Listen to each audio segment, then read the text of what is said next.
Welcome to the deep dive. So, we're diving into self-driving cars today. You guys wanted to know more about this whole thing, and honestly, just from glancing at your sources, this tech, yeah, it's a pretty wild ride already. Yeah, it really is. It's amazing to see, something that seemed like science fiction just a few years ago starting to show up on like actual roads. Totally. But one thing I was wondering, before we really get into it, this isn't all brand new, Right, right? exactly. What's interesting is that this isn't just a, 21st century thing. Wait, really? I thought this whole self-driving car thing was like all because of the recent AI boom and everything. Oh, AI is a huge part of it for sure. But the groundwork goes way back. Like think about the 1980s. Okay, the 80s, like big hair and leg warmers, 80s. That's the one. And researchers at Carnegie Mellon, they were already messing around with self-driving systems back then. They even had this van, right? And it was navigating the streets of Pittsburgh using what was basically really, really basic computer vision. Hold on, a self-driving van, like back in the 80s, that's kind of mind-blowing. So what's changed since then? What's making this whole thing like explode now? Well, it's a bunch of things coming together, really. AI has obviously gotten a lot more powerful, but there's also stuff like LiDAR that uses lasers to map the car's surroundings in 3D and GPS systems that are crazy accurate. Hmm. All that gives the car like this really detailed picture of what's around it so it can, navigate properly. Gotcha. So it's not just one thing, it's like a whole bunch of tech coming together. So speaking of tech, we've all heard of Tesla, Waymo, all those big names, but where do they fit into all of this? There's some of the big players pushing the limits of what these cars can actually do. Hmm. And this is where the whole idea of autonomy levels comes in. It can be a bit confusing, honestly. There's this system, right, from the Society of Automotive Engineers, or SAE. They have levels 0 through 5, and each one describes how much the car can handle by itself. Level 0 to 5. Okay, break that down for me. What does each level actually mean for someone, actually driving the car? Okay, so level 0, that's your regular old car. Yeah. You're doing all the driving. Then you have level 1, that adds some help, like adaptive cruise control, which keeps you a safe distance from the car in front of you. Right? Right. Level 2, that's where you start combining features like lane keeping and that adaptive cruise control we talked about. But you're still the one making the decisions ultimately. So those first few levels are more like driver assistance, not really full-on self-driving, right? Exactly. Level 3 is where it gets interesting. The car can actually drive itself in certain situations, like on the highway, but you still got to be ready to take over if things get, hairy. So it's kind of like having a co-pilot who can handle most things but might need you to step in sometimes. That's a great way to put it. Then you've got level 4, even more advanced. The car can drive itself in like most conditions, but maybe within a specific area or on certain types of roads. And in those situations, it doesn't need you to take over at all. Okay, so that's getting pretty close to like what people usually picture when they hear self-driving car. And then level 5, that's the holy grail, right? Where the car can just hmm drive itself anywhere, anytime without needing a human at all. Precisely. Level 5 is like full autonomy. You can literally sleep in the back seat while the car takes you where you need to go. But, obviously there are huge tech hurdles and regulations to figure out before we get to that point. Right, right. So let's talk about why everyone's so excited about this tech in the first place. What are the big potential benefits that have everyone buzzing? Well, there are several. And safety is probably the biggest one. Think about it. A study from the Virginia Tech Transportation Institute found that human error is a factor in over 90% of car accidents. So, people argue that self-driving systems, they don't get tired or distracted. They don't drive drunk. They could like drastically reduce those numbers. Yeah, I see the logic there. If you take the human mistakes out of the equation, at least in theory, you should have fewer accidents. But are there any like actual numbers to back that up? It's still early, and there are lots of debates about how to, measure safety when we're talking about self-driving cars. But a Rand Corporation report, they estimated that autonomous vehicles could like cut traffic fatalities by up to 80% in the long run. Of course, that's based on models, projections. The real world could be different. 80%. That's a pretty huge potential decrease. But what about other benefits? Like what else is on the table here? Well, beyond safety, there's the whole increased mobility thing. Like imagine people who can't drive themselves, because of age, disability, or maybe they can't see well. Self-driving cars could give them a whole new level of freedom and independence. That's a really good point. It's not just about convenience. It's about making things accessible for everyone. What about the environmental impact? I've heard that self-driving cars are supposed to be better for the environment. Yeah, that's another potential benefit, especially when you combine them with electric vehicles. Studies have shown that they can drive more smoothly, more efficiently, which means using less fuel and lower emissions. One study, I think it was by the University of Michigan, found they could cut fuel consumption by like 40%. Wow, 40%. That's a pretty big improvement. And then of course there's the whole time-saving thing, right? Like imagine being able to work, read, or even, take a nap during your commute. That's huge for busy people. Yeah, totally. That freed up time is a major selling point for a lot of people. What used to be wasted time, like just sitting in traffic, could become productive or, relaxing time. That could be like a huge change in people's lives. So you've painted a pretty rosy picture here. Lives saved, increased mobility, a greener planet, and, more free time. But I gotta ask, are there any downsides? I mean, something this big, it's gotta have some challenges, right? You're right. It's not all sunshine and roses. There are some serious concerns about self-driving cars. And yeah, we should definitely talk about those. All right, so let's get into those concerns then. What are some of the biggest things people are worried about with self-driving cars? Well, I think safety is, right up there. We've all seen the headlines, right, about accidents involving these self-driving systems. And, it makes you wonder if the tech is really, truly ready or not. Yeah, you see those stories and they definitely make you think. Are those like just isolated incidents or is there something bigger going on? I think it shows that the tech's still, being developed. It's not perfect. There's still situations where these systems have trouble, like bad weather, Hmm. complicated intersections, maybe a pedestrian does something unexpected.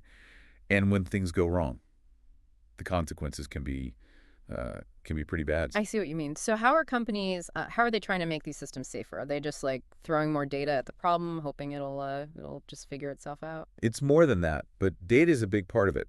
They are collecting tons of data from, real world tests, simulations, all that, and they use that to train the AI, to teach it to handle those tricky situations.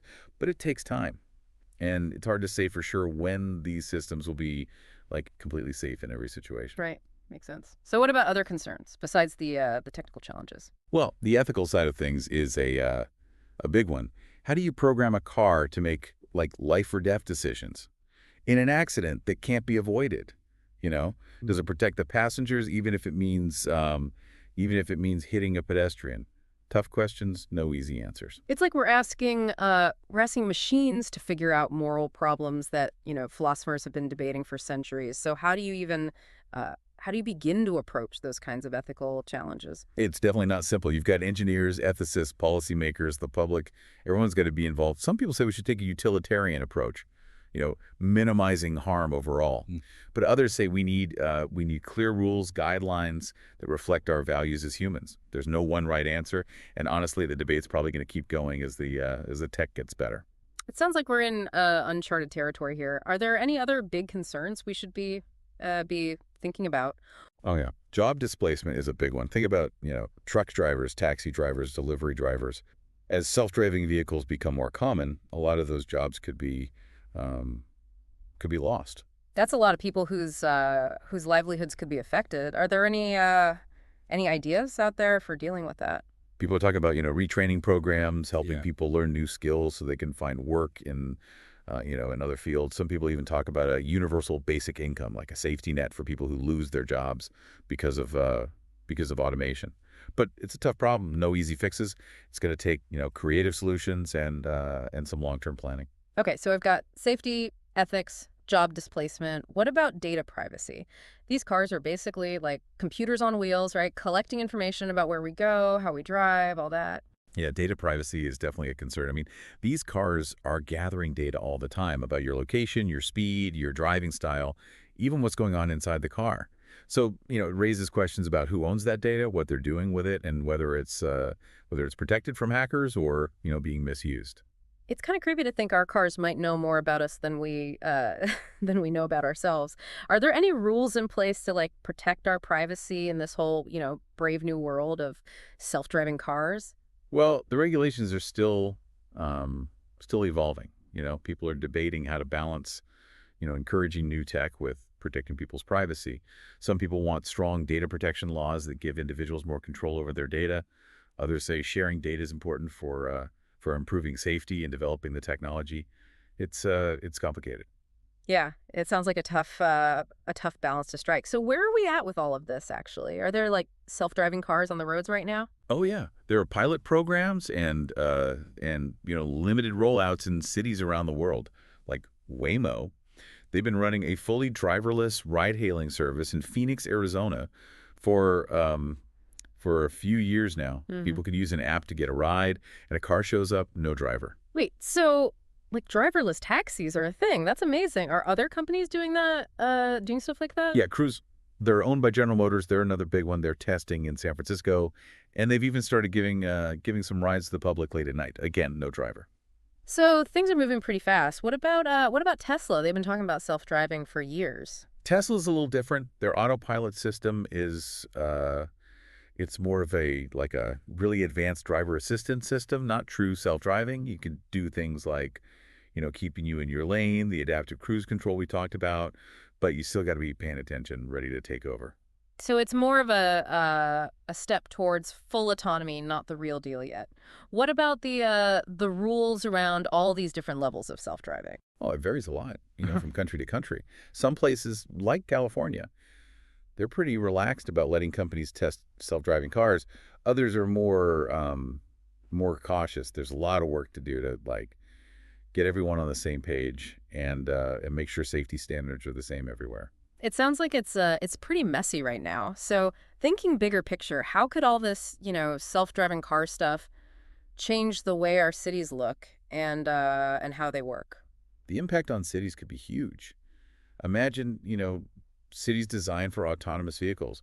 You wouldn't need as much parking. Traffic could flow better, maybe even less sprawl. That sounds pretty appealing, especially for anyone who's spent hours circling the block looking for parking. What about how we get around? Could self-driving cars change the way we interact with our cities? Totally. On-demand transportation, Yeah. using self-driving cars, that could become the normal way to get around. You could call a car with an app and it'll take you wherever you need to go. No need to even own a car yourself. It's like having your own personal chauffeur. But wouldn't that mean like way more cars on the road? Wouldn't that make traffic worse? Not necessarily. If these ride-sharing services are managed well, they could actually reduce the total number of cars out there.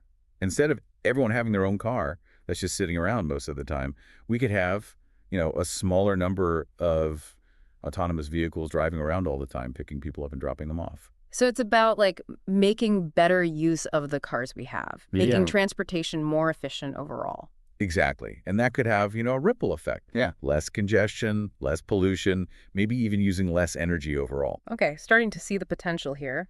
But wouldn't these self-driving ride-sharing things be like super expensive? Probably at first, yeah.